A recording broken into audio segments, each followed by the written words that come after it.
Welcome to the Menopause and Cancer podcast, where we speak with cancer patient survivors and incredible experts in their fields to help us find solutions to our symptoms and ideas to improve our health. My name is Danny Binnington, and today I want to talk about the emotional complexity that it is to navigate a treatment-induced menopause. I'm joined by a fantastic life coach, Sanela Lukanovic. Sanela and I used to run workshops together pre-pandemic even. She's amazing. And I'm also joined by many people from our community for this live workshop and webinar. I want to really bring all of you together so that you know you're not alone. It is so hard to make treatment decisions. It's so hard to decide what to do. And I'm always here to offer you solutions and make sure that you know you have options too. But we mustn't underestimate the craziness that it is to deal with our emotional complexity as we navigate all of this. And so today I want to address this. How do we allow ourselves to feel when it's all really scary? Are your emotions your friends or your enemies? And I want to talk about dealing with anger. And sometimes what you need is going to be really active. That's what Sanela tells us. She says you have to stand up for yourself. You have to tell your partner to shut up and listen, lovingly, of course. Or you might have to tell your doctor to stop patronizing you because you want to be able to make decisions, or whatever else it is that you might need to do. This is called fierce self-compassion, she says. And she explains that this is where emotions like anger, frustration, and even rage give us the fuel to move into our queen and warrior energy so we can act. And then we need to look at how we aim at processing our information and our emotions, right? We're not meant to get stuck in really negative feelings and feeling really difficult feelings all the time and for a long time. It's like riding waves. We need to allow them to hit us and wash over us, and then we can move on. But I myself felt so stuck in so many negative emotions and feelings for years, I couldn't escape it. And so we want to talk about that. How do we not deny the waves, but ride it and not get stuck and swallowed up by it? And secondly, Sanela will talk about our brain. Is the brain the boss of us, or are we the boss of our little brains? Let's talk about all of that. And I welcome you and all the women into this conversation with an open heart and a real fierce self-compassion sort of attitude that we can bring into our lives for each of us. Welcome again. I have known Sanela for many years before COVID. Sanela came to my house actually when I was doing wellness events, and Sanela came as a coach.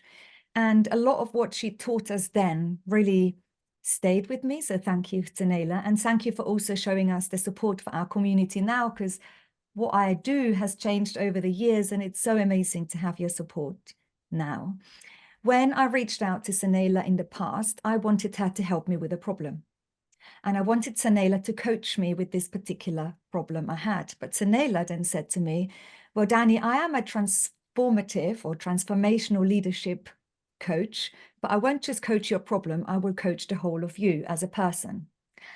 And so when we spoke about some of the issues so many of us face when we have been dealt a cancer diagnosis and we're then managing the menopause, I thought, wow, I would love to speak to Sanela and see what her point of view is now, because I feel so much of us has been compartmentalized.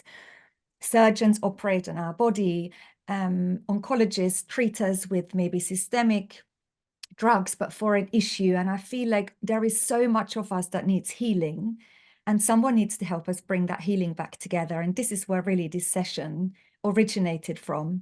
You're also a mum to 2 teenagers, Sanela, and it is really great that you're here. So thank you. We're going to talk more about you and your work. Is there anything else you want to explain to us, what you do as a leadership sort of senior coach, and how that might be relevant to us today?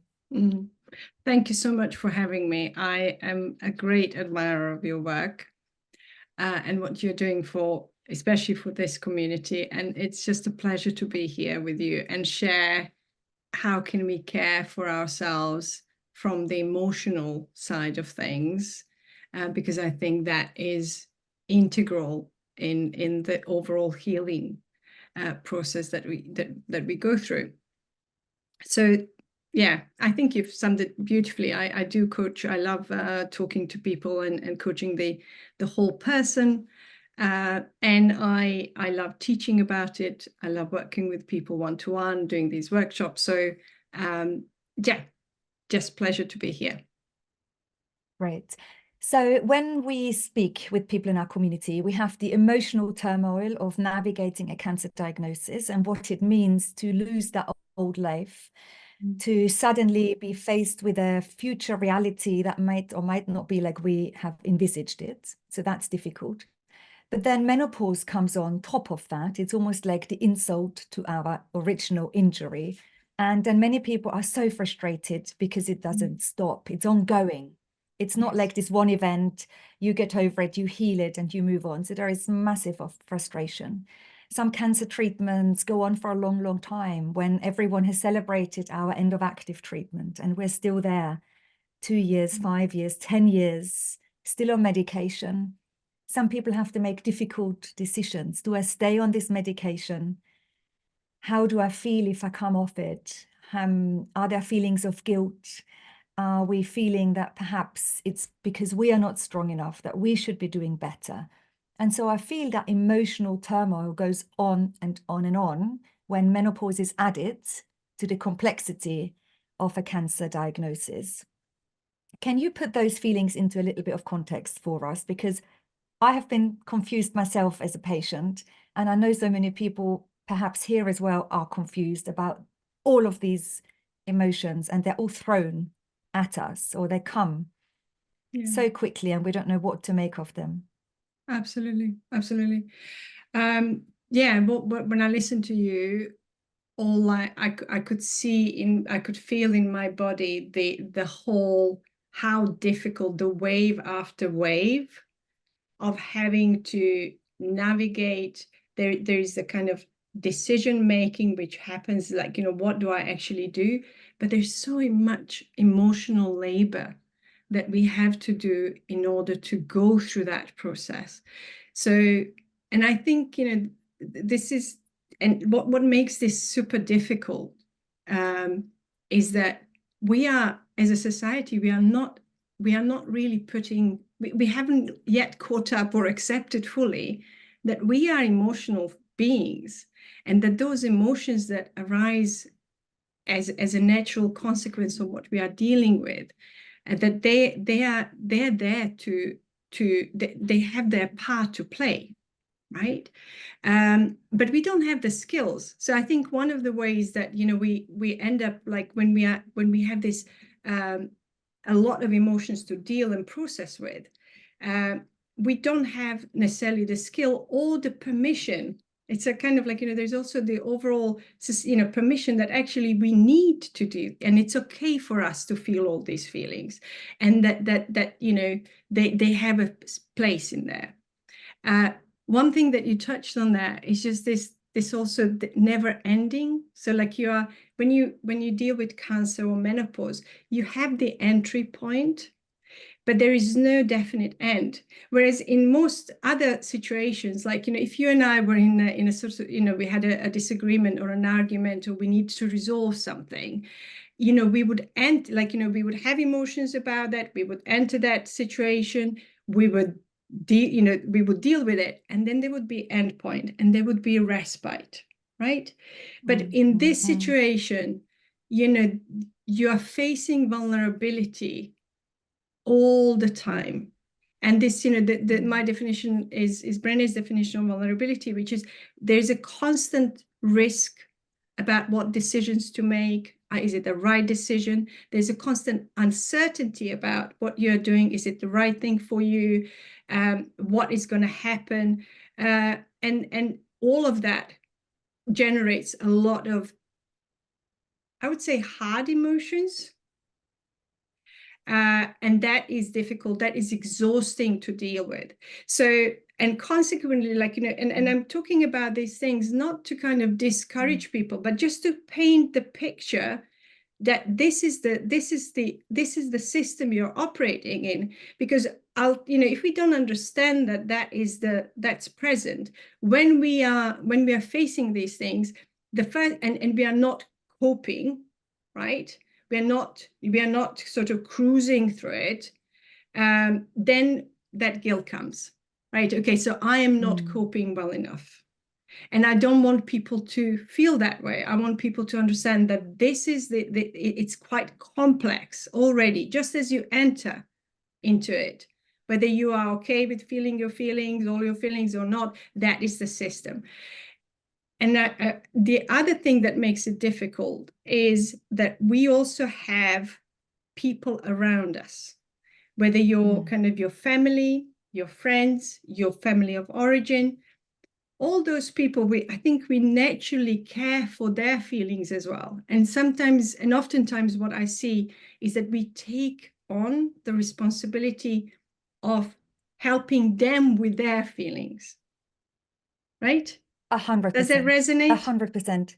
Yes. 100%. And it's so heavy, the responsibility of caring for everyone's feelings. Yes. Yeah, it's huge. And I just want to know from everyone who is here, because obviously everyone's turned their cameras off, but you can use the chat function. Does anyone else feel this is ongoing and never ending? Like, this was such a good explanation of you, that there is this entry point.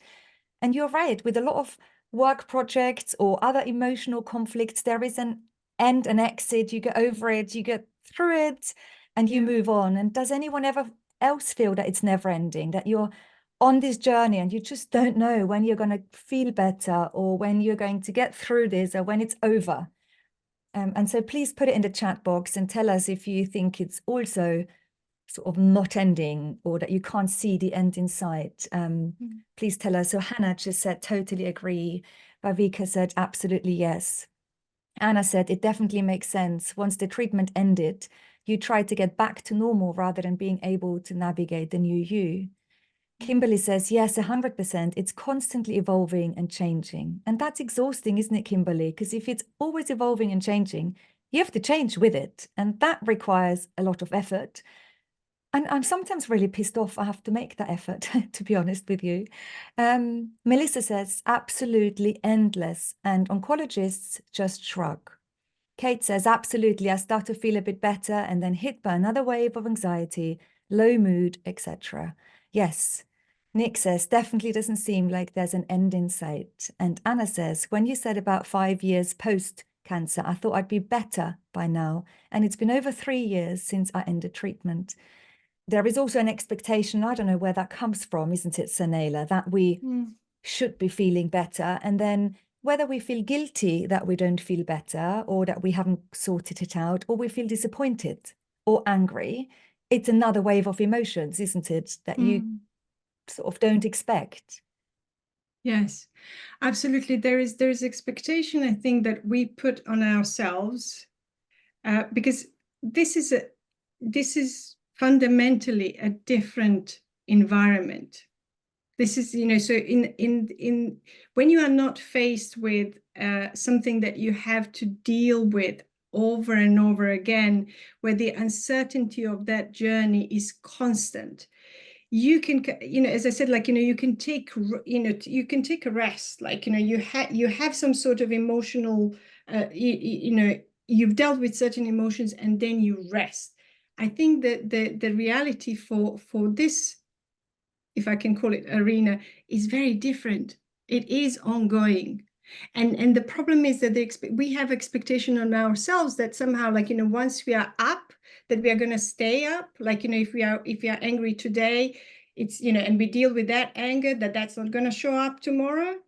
And there's also expectation, I think, from the society, because, going back to the first thing, we are not really trained or comfortable dealing with our own emotions, but we are also consequently not very good at just holding other people's emotions. So when you meet a friend today, if you're feeling really good and upbeat and everything is cool, and you meet a friend, there is some expectation that next time you meet them, you're kind of like, you're better now, you sorted. So next time you meet them, if you're not feeling like that, I think there is a kind of implicit contract that, like, we need to show up in the same way, like the same upbeat way as last time. And we might be putting that expectation on ourselves, but I think also as other people, like, we are just not skilled as kind of holding people when they are just not okay, when they're angry, disappointed, as you say, like, pissed off, whatever that may be, that is harder for us. But Because yeah, go on. no, sorry, because we all have the innate wish to make it better for someone else and for ourselves, isn't Yes. it? And so, I mean, men sometimes are even more sort of the problem fixers and the solvers, and they get very frustrated when they can't fix and solve. But I think there is this nurturing part that you just want to help someone else and yourself to feel better. And so we want to get out of this state of not being okay. And perhaps I've tried for the last 11 years to get out of the state of not being okay. And when you just said earlier, we're in this constant state of uncertainty, that makes me want to cry. Yes. Because actually, all we want, I guess, and I'm speaking for all of you on behalf now, which I know I shouldn't do, but I'm feeling from hundreds of conversations with so many people, we could, that uncertainty is the hardest part, the uncertainty of the future and how will my life unfold. And when you say we're on this constant path of uncertainty, it's so much to hold for ourselves. Yeah. It is. And this is the thing, like, in those moments, and maybe now it's the right moment, when we are so close to that uncertainty, we need to, and we want to make it better. Now, with emotions, the making better, we don't, we need to meet ourselves where we are in that moment. So there is energy of sadness, of grief, of anger about this uncertainty.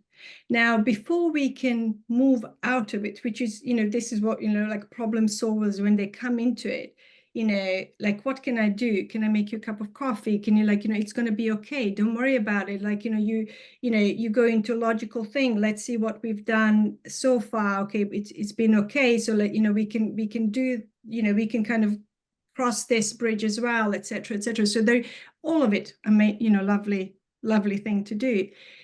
But in the moment, we have to turn to the energy of emotions, what's present for us, and hold it, and just process that in our bodies, that before we can go into problem solving. So I often, when I teach which is the element of self-compassion, of self-care, we turn towards ourselves and our emotions, and the first thing is to witness it, and allow it for it to go through it. Anything else that we do after, if we skip that, then we are almost denying what is, right? Because we are jumping too quickly, too soon, because we want to turn in and say, this is what it is, and turn to our bodies rather than our brains.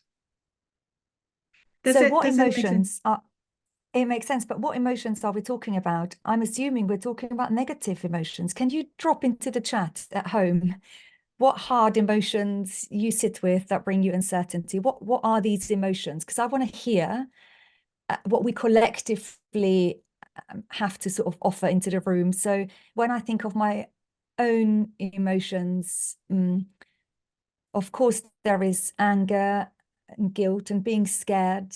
The uncertainty often brings that being scared, sort of fight or flight emotion with it. But also huge love and gratitude at the same time, like they can be really coexisting. What are your emotions if you tune and turn inwards at home? And I know you're all at different stages. I can see some of you are going through active cancer treatment. Some of you are many years beyond. Tell us your emotions. And Hannah said something interesting. She said, the challenge is relinquishing control, and that's very hard. And I hope you can speak on that in a moment, Sanela. Nicola said, I'm different now. I'm on the outside. I have a target on my back. Anger and fear at the moment. Sorrow and sadness as emotions. I wonder what other emotions people sort of are seeing when they're feeling and looking inwards. The grief for my old self and the rage against cancer, the anxiety about what's next, the disappointment about not coping as well as I want to, the guilt about not being the same as I was, but also grateful and optimistic and feeling a lot of love. Also, the frustration at how unfair it feels to lose all of the progress I've made across so many areas of my life. It is unfair, isn't it? And Kimberly says, forever changed, but desperately wanting to get back to the pre-cancer me. Lots of emotions. Sometimes it's good to put them down and into a chat box.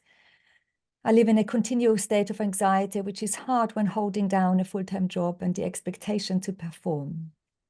Feeling misunderstood, sorrow, never knowing what each day will bring. Fear, sadness, worry, thoughts of what ifs, not being able to go back to my former self, worry that I'm not good enough. When I get anxiety, it brings up my old negative thoughts and I end up feeling just not good enough.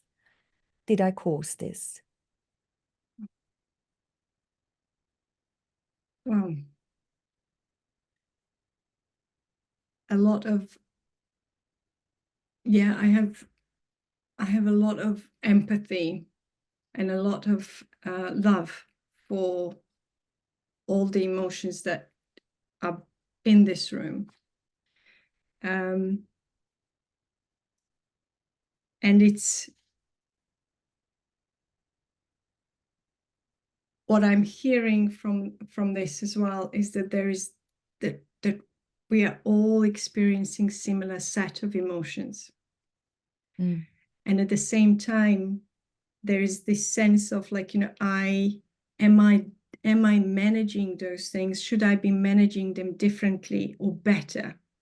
So, and this is the thing with when we are feeling that we are not doing, that we are somehow not good enough at managing the process, that we are not managing this, not being in control enough, not being not kind of processing this well enough, not facing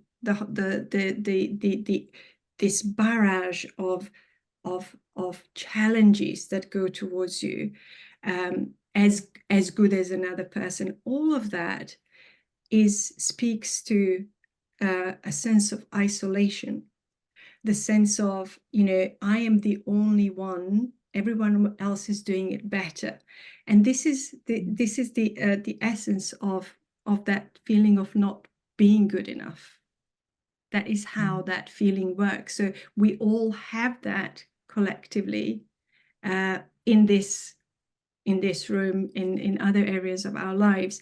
But if I could kind of give everyone a sense that is present for everyone, and when you are feeling that way, just remember just what happened in this room, that we have this common humanity. Everyone is going through the same thing. Everyone feels anxiety. Everybody feels uncertainty.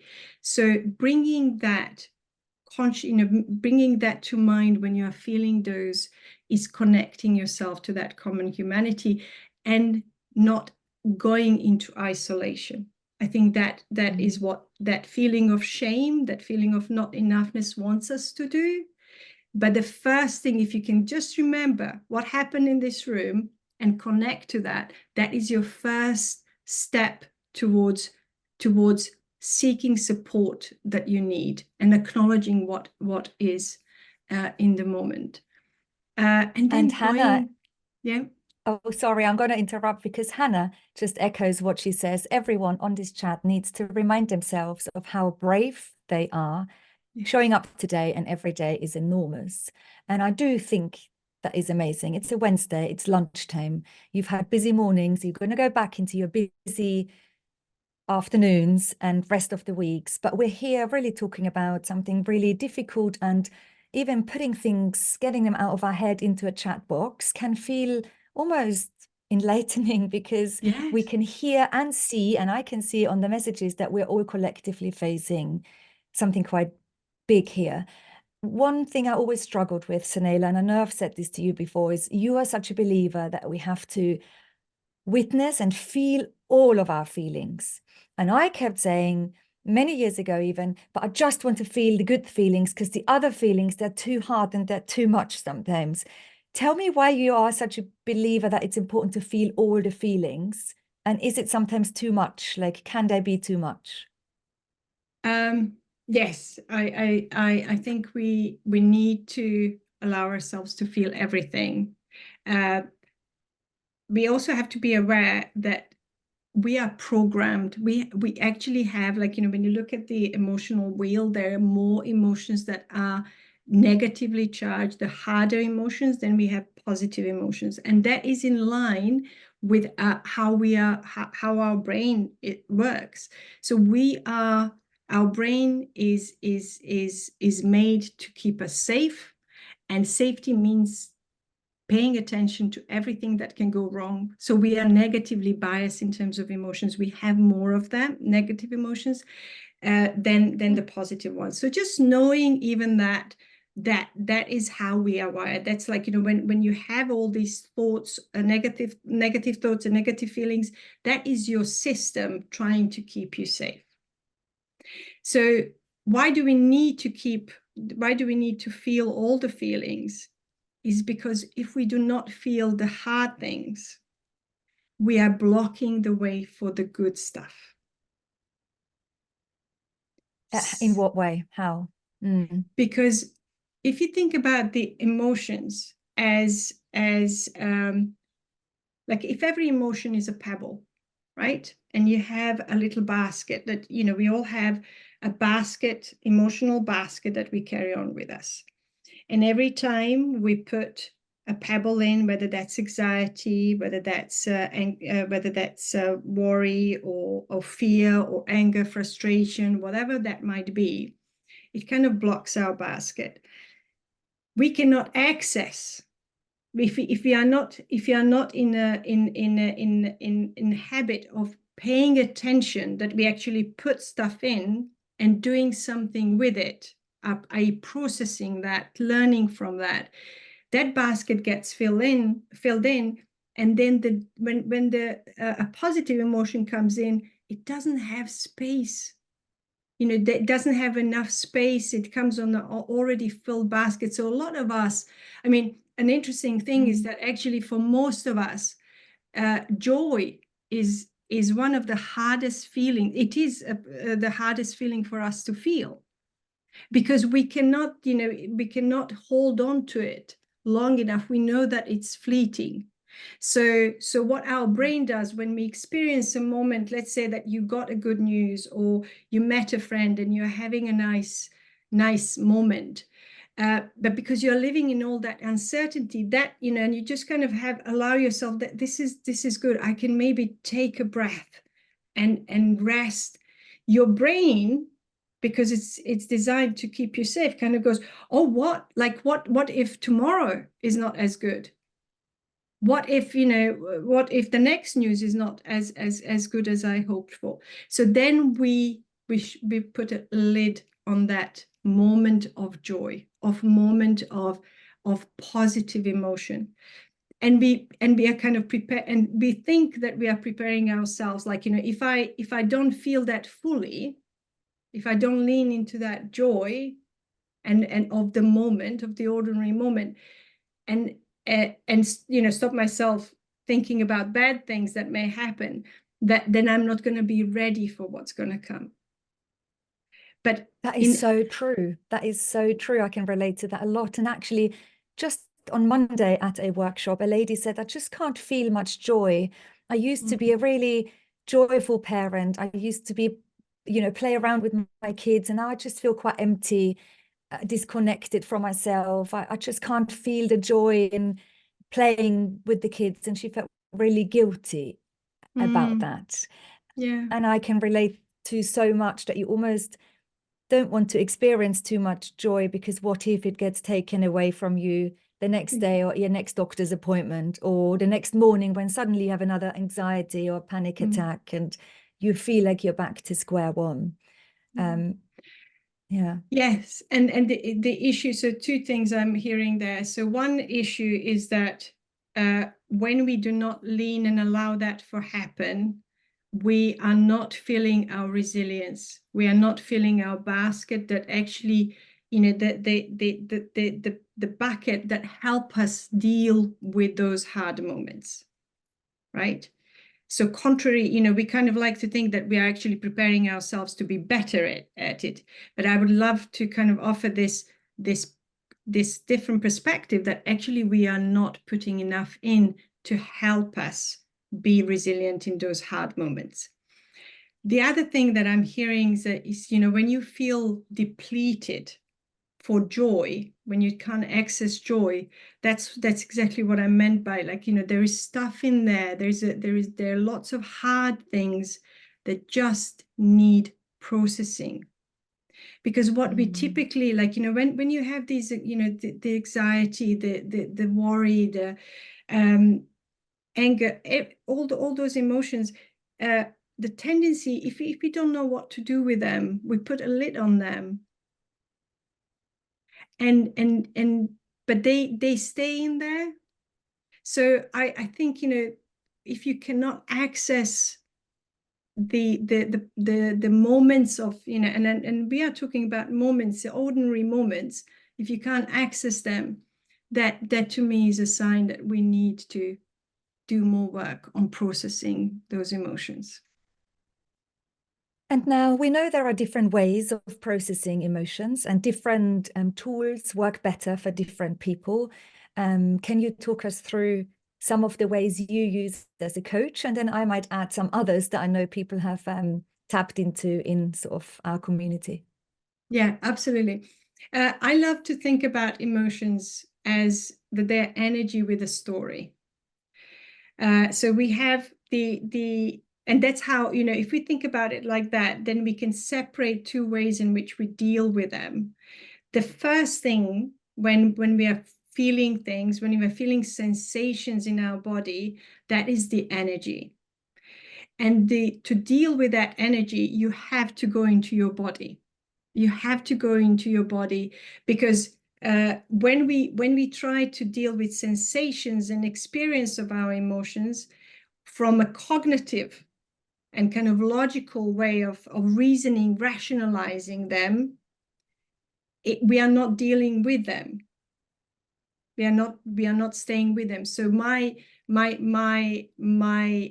go-to, like, if I'm feeling anxious, if I'm feeling nervous, if I'm feeling anything that is making my body contract, making my throat contract, when I feel butterflies, when I feel tension in my chest, when I feel my arms tingling, all of those things, I now have learned that they just signify presence of emotions in my body that I need to process.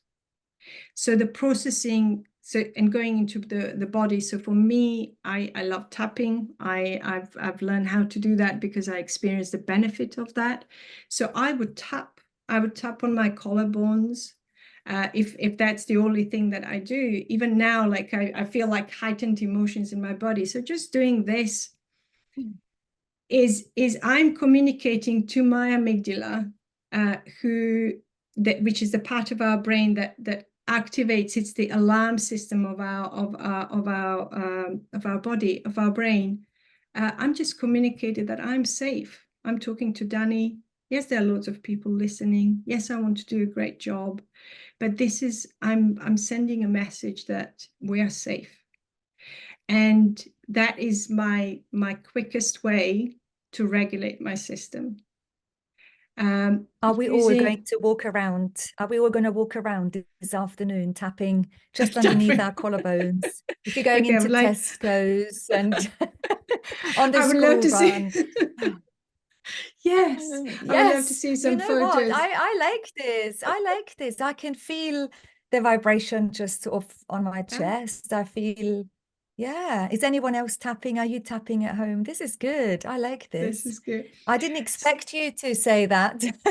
We get a few smiley faces coming along. So there is this, okay, let me unpack this a little bit. So there is a physical way. So you're feeling, so you're saying the emotion is sort of comes from a story. I hear that. That really resonates with me, because every emotion does come like a story, isn't it? The emotion is there because of a story that is either playing out in your head and that you're worried about what it might happen, or something that's happened to you in the past. Because when we have any feeling, it's often an illusion. It hasn't happened yet. So you're worried it might happen, or your head is taking you back to something bad that's happened and you're playing over and over and over again, and it's giving you back some negative emotion. So you can bring yourself into a calmer physiological state by, for example, tapping or accessing a bodily feeling.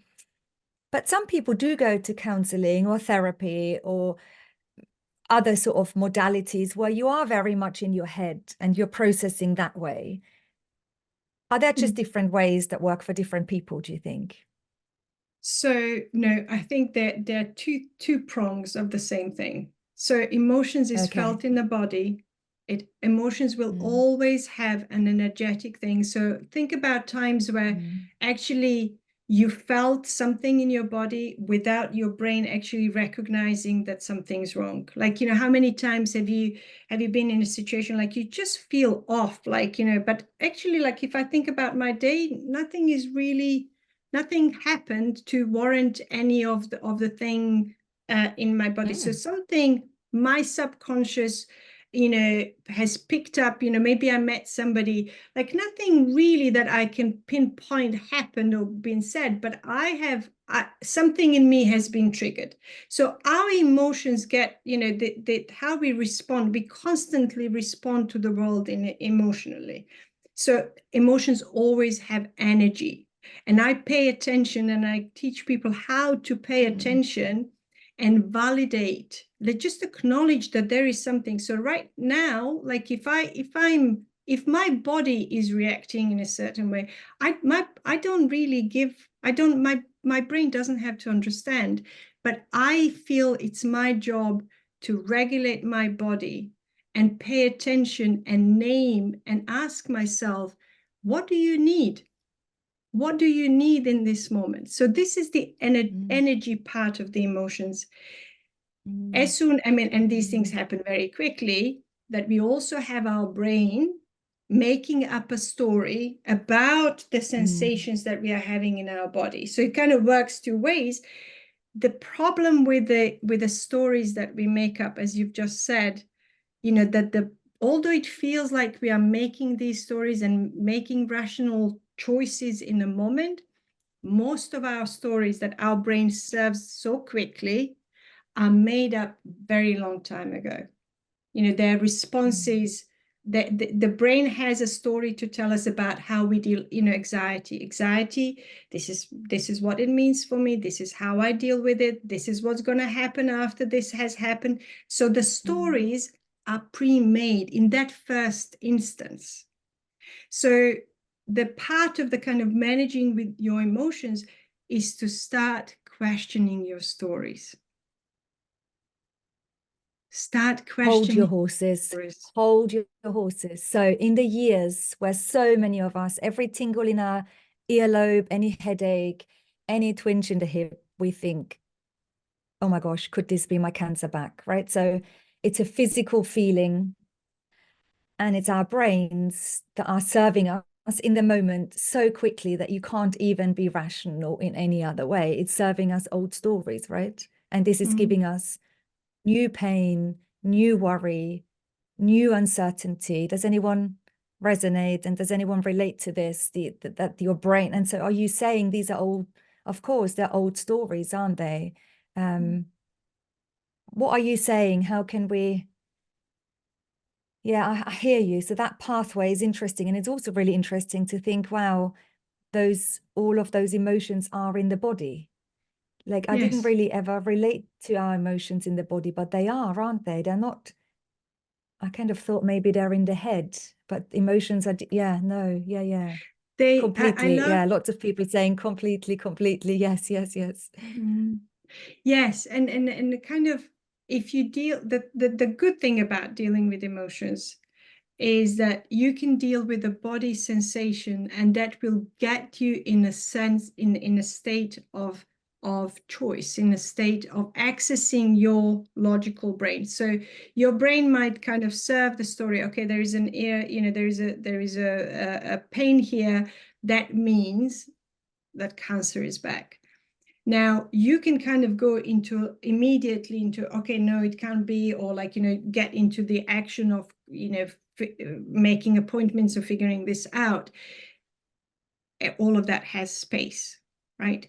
But in the moment, we want to connect with what's happening for us. What can we name the emotion that is present for us?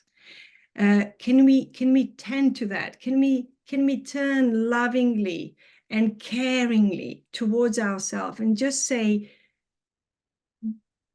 regulate that, tend to that feeling in our body, and approach ourselves like, we would approach a friend and say, wow, it looks like you are scared. It looks like you are anxious.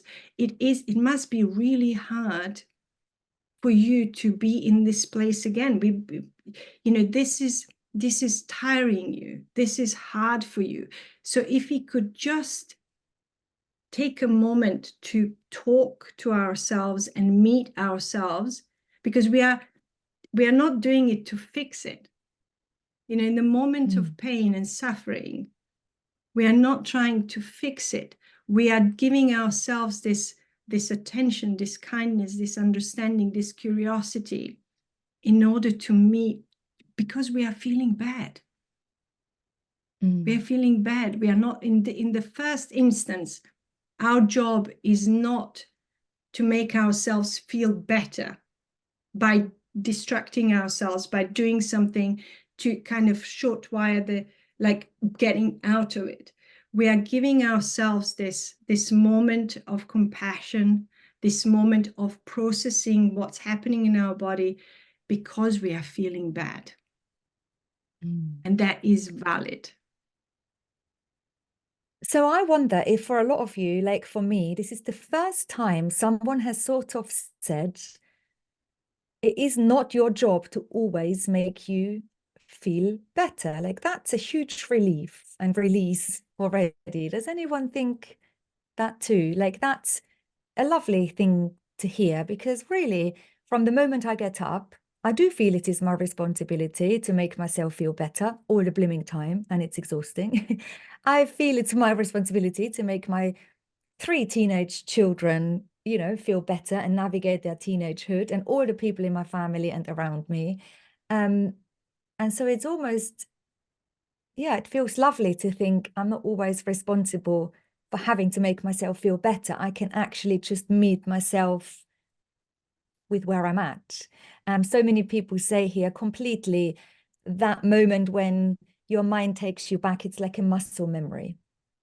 Someone says, Nicola says, I feel it like this. Emotions have a purpose, and they highlight a need. So we need to consider what is the need and then offer that. So that's what you've really just said. Beautiful. How do we encourage our partners to actively listen and not try and solve? And an example, I feel sad. What do I need? I need gentleness and compassion. That's beautiful. Yes, for me, I feel like I'm always looking at ways to fix how I feel and how others feel. I hear you. I'm always looking for solutions and get frustrated when I can't help. The pressure to be fixed comes from having to be in the world of relationships and work, whereas listening to feelings needs time and space outside of the everyday. Often I use these tips and tricks to get through when actually I just need to stop. And someone said something really quite amazing earlier. So enlightening to know I'm not alone with my feelings. I don't know anyone with cancer, so this connection is a breath of fresh air. Well, welcome to our community. I'm sorry we've thrown you into the deep end with an emotional workshop today, because a lot of our workshops are about fixing. I want to fix your blimming joint ache for you, your brain fog for you. I'm your ultimate fixer. I've got 100 episodes on the Menopause and Cancer podcast because I want to help fix. But really what I'm also hearing is we need to stop and listen and be compassionate and meet all of our feelings without having to fix ourselves and others all the time. Mm. It's beautiful, and I love the wisdom in this room. It's just absolutely, yeah, priceless. It's just amazing. I want to underscore that there's space for everything, right? What I'm suggesting here is that emotions, you cannot hotwire towards a solution. There is a moment that we take to acknowledge and validate our emotional experience. I think when we do not do validation of that and processing of that, we are just putting more and more things in our basket, and that emotional basket gets heavier and heavier. And then it stops us, being our full self in a day-to-day moments. So it's kind of comes on it. To me, this is the first step. And then I can think about the story. I can think about, is the story helpful? Is the story that I'm making up around this, is this helpful? I'm cognizant that my brain is making things up. And right now, I kind of say, if the story that is making up is making me feel worse, I don't care. Is it true? It's not helpful. So I need to shut that down. And again, how do you effectively deal with stuff? You go back into the body. So if the story that you're making up is not useful, you need to let that go. And then the problem solving happens, and the creativity of our brain happens. So this is my kind of if you can picture, if you can meet yourself compassionately, then that stops your flight and fright, your kind of alarming brain to, the one that is concerned with safety, kind of goes, okay, I can relax. And then your full creativity of problem solving can come on board. So all of that has space. So Nicola is just sharing a tip with us, which I love. One way I do this is to time box space for my thoughts. I try to check in with myself through the day and check in with how I'm feeling, rather than just staying on the hamster wheel that really helps everyone else but me. That is good, isn't it? It's making time to check in with yourself, to ask what you might need, and ask that self-compassion. Often those feelings jump on us though, right? So before I know it, sometimes I feel it weird. I have weird thoughts. They come uninvited, and they don't come when I check in with myself. And maybe that's just my little messed up brain. But I don't know if anyone else is like you. And you could be feeling great, and you could be going down, I don't know, the supermarket shopping aisle, and I might be choosing my tins of beans like I do. I'm really quite happy. And before I know it, I've been thinking something really quite disturbing and unsettling, and that the feelings come into my body, and it's uninvited. It's uninvited often. And it's the uninvited stories that are very hard to then deal with. Yes. And what you're describing there is a little bit of foreboding joy. There was a moment of carefree moment. There was an ordinary, supermarket, going well. And then there are those uninvited thoughts. And in those moments, the only effective way to deal with that is gratitude. I would kind of say, just look around yourself and say, I'm grateful for this supermarket. I'm grateful that they have beans that I want. I am grateful that I am actually doing shopping and, not somebody else. Do you know what I mean? You can just choose anything around you and speak that to your brain. It distracts your safety keeper, because what happens is your brain is just kind of felt, oh, we need a bit, I need to alert her that this may not last, or I need to alert her, I need to keep her worrying about this. So that's its job. I kind of like to have this this external vision of my brain. Okay, I understand that's your job. I get that. So by doing some gratitude, doesn't have to be anything deep or kind of, I don't know, like extraordinary. A, I'm destructing this safekeeper, and B, I'm inviting a different thing in my system. So gratitude is definitely, I would suggest that. Mm.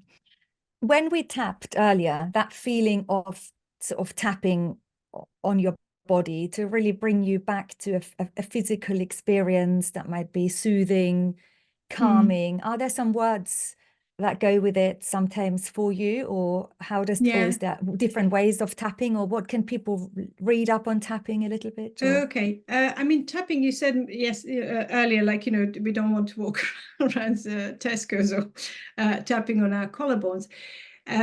You can tap on your fingers, on the side of your fingers, with your thumb, and then following it on each finger. So these are the tapping points are really points in our body, that meridian points. So we have them, between our eyes, we have them on the side, we have them under our eyes, under our nose, under our lips, collarbones, brow line, and then the top of the head. Top of the head is great because it kind of combines all of those meridian points. So I tap here is powerful, and the top of the head is powerful.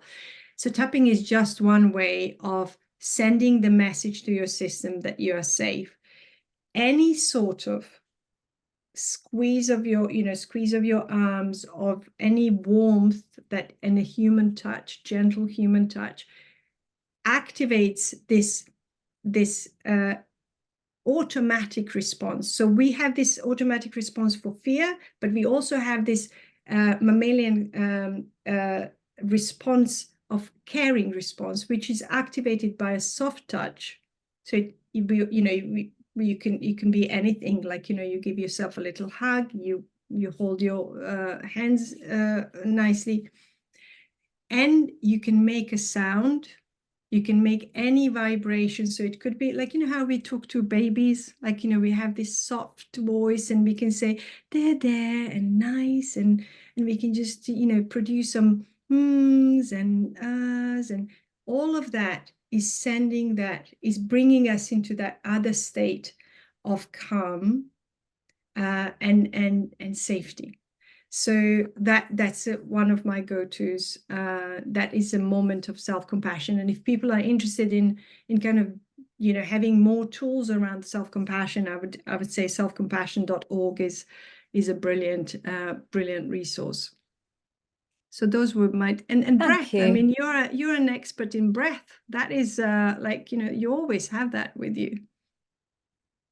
Thank you so much, Sanela. I can't believe how quickly the time has gone, because I had plans to put people into breakout rooms to let all of you at home discuss how and what you're feeling and how you're dealing with all of those negative and unwanted thoughts. But the hour has gone and whizzed by really, really quickly. We have so many lovely messages and so many really honest and truthful sharings. And so thank you for everyone to create a safe space with me and Sanela today. It's been really amazing to be here and to just hear and tap into a different way of doing things. I can't thank you enough. Right. I hope you found this conversation helpful. It is my real intention with this episode that 100% of us are informed about these guidances, their recommendations, that we can share them with our friends who might have walked a similar path. Not to say this is what you need to do, but to say to people, there are some recommendations, and now make up your own mind. Is there something you can do to improve? Or maybe to share with your doctors, nurses, oncologists, anyone in your healthcare team, because you might need support, like we said at the beginning of the conversation. You might want to work with a dietitian or nutritionist. You might need exercise support. Don't do it alone, and don't think there is no one there that can help you, because with a little bit of a thinking cap on, there might be people who can help you find access. There's great charities, like we mentioned, our database. So do reach out to people in your network to see who can support you. I hope it's been helpful. I hope that we all feel better supported, at least knowing what the recommendations are for all of us navigating life after cancer.